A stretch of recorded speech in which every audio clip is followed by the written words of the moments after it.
BRS నేతలకు MLC Addanki Dayakar counter ఇచ్చారు. కక్ష సాధింపులకు కాంగ్రెస్ వ్యతిరేకమన్నారు. విచారణకు వచ్చి నిజాలు చెప్పడానికి ఇబ్బంది ఎందుకన్నారు. ఫోన్ ట్యాపింగ్ జరిగిందని కవితనే చెబుతున్నారని అంటున్న ఎమ్మెల్సీ అద్దంకి దయాకర్తో మా ప్రతినిధి Siddhartha face to face. Phone tapping విషయంలో మాజీ మంత్రి హరీష్ రావును సిట్ విచారణకు పిలిచింది. ఇదే అంశంపై మనతో మాట్లాడడానికి ఎమ్మెల్సీ అద్దంకి దయాకర్ ఉన్నారు. ఆయనతో మాట్లాడదాం. సార్, కాంగ్రెస్ ప్రభుత్వం ప్రజాప్రభుత్వం అని చెప్పుకుంటూనే కక్ష సాధింపు చర్యలకు పాల్పడుతూ ఉంది. ప్రభుత్వాన్ని ప్రశ్నించిన ప్రతి ఒక్కరిని వేధింపులకు గురి చేస్తుంది అని బీఆర్ఎస్ ఆరోపిస్తుంది. దాంట్లో భాగంగా హరీష్ రావును సిట్ విచారణకు పిలిచారని వాళ్ళు ఆరోపిస్తున్నారు. ఏం చెప్తారు? కాంగ్రెస్ పార్టీ స్టాండ్ ఏంటి? హరీష్ రావు నేనేం తప్పు చేయలేదు, శుద్ధపూసనని చెప్తుండా ఎట్లా? కాబట్టి ఇవన్నీ కూడా తప్పులు చేసుడు ఒక ఎత్తు, తప్పులు చేసిన వాళ్ళు దాన్ని తప్పించుకోవడానికి ఇది దబాయింపులు చేస్తున్న పరిస్థితి ఉన్నది.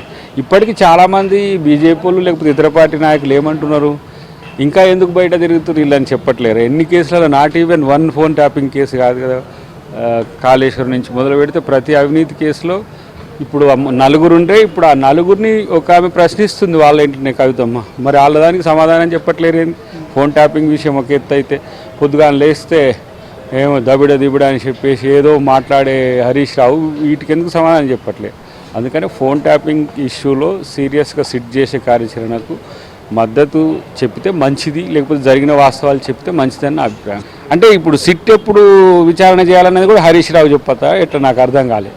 కాబట్టి చట్టం తన పని చేసుకపోతుంది. ఆ క్రమంలో నీకు తప్పే చేయలేదు కదా, మంచి పొడిగి మాటలు మాట్లాడుతుంది కదా, మరి ఇంకా మీకు ఎందుకు నిజాయితీగా ఏం జరిగిందో అది చెప్పండి, సిట్ చేసే పని సిట్ చేస్తుంది. ఇప్పుడు వీళ్ళు చేసిన నేరాలకు నెలలే లేవు. ఏ కేసులో ఎవరెవరిని ఎప్పుడప్పుడు అరెస్ట్ చేస్తానికి ఎలక్షన్ల తర్వాత ఎప్పుడు ఎలక్షన్ల ముందంటే అని కూడా లేదు. బట్ అరెస్టులు కూడా కావు కదా, ఇవి విచారణకు సంబంధించిన అంశాలే కదా. కాబట్టి వాటికి మీకున్న అభ్యంతరాలు ఏందో చెప్పేదానికి రాజకీయం చేస్తారు, పొలిటికల్ వెండెట్టా. తప్పులు చేసేటప్పుడు ఇది ఉండాలి కదా, తప్పులు చేసే ముందే ఆలోచించాల్సిన అవసరం ఉండే, అది చేయలేదు కాబట్టి ఈ రోజు వాళ్ళకి సమస్య వచ్చిందని. విచారణకు సంబంధించి ఏ కేసు అయినా మినిమం 1.5 months to 2 years పడుతుంది. ఏ కేసు అయినా సరే 2 years దగ్గరికి వచ్చింది, తుది దశకు వచ్చిన పరిస్థితి ఉన్నది. కాబట్టి ఇంకా వేచి చూడాల్సిన అంశం మాకు లేదు.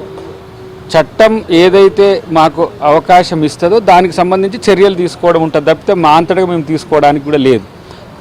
వాళ్ళు వాళ్ళకున్న అవకాశాలను వినియోగించుకొని డిలే టాక్టిక్స్ చేస్తున్నారు. కానీ ఎప్పటికైనా అది తప్పదు. తప్పు చేసిన వాళ్ళు ముద్దాయిలే అవుతారు. ఎంతటి వారైనా కూడా చట్టం ముందు సమానులే. అన్నిటికంటే ముఖ్యంగా ఏంటంటే ఎవరు దాంట్లో బాధితులో ఎవరు దాంట్లో బాధ్యులో ఇద్దరికి పిలుపులు ఉంటాయి. బాధితులు సమస్య చెప్పుకుంటారు, బాధ్యులు సమాధానం చెప్పాల్సిన అవసరం ఉంటుంది. ఆ పరిస్థితి వస్తే కేసీఆర్ని కూడా వదిలేసేది ఏమి ఉండదు కదా. కేసీఆర్ మాజీ ముఖ్యమంత్రి అనో లేకపోతే టీఆర్ఎస్ పార్టీ బీఆర్ఎస్ పార్టీ అధ్యక్షుడు అనేది ఉండదు కదా. తప్పు అందరి దృష్టిలో తప్పే కదా.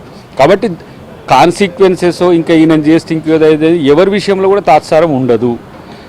తప్పు చేయకపోతే ఎవరు భయపడాల్సిన అవసరమే లేదు. తప్పు చేసిన వాళ్ళు డెఫినెట్గా చట్టం ముందు ఒప్పుకోవాల్సిన అవసరం ఉంది.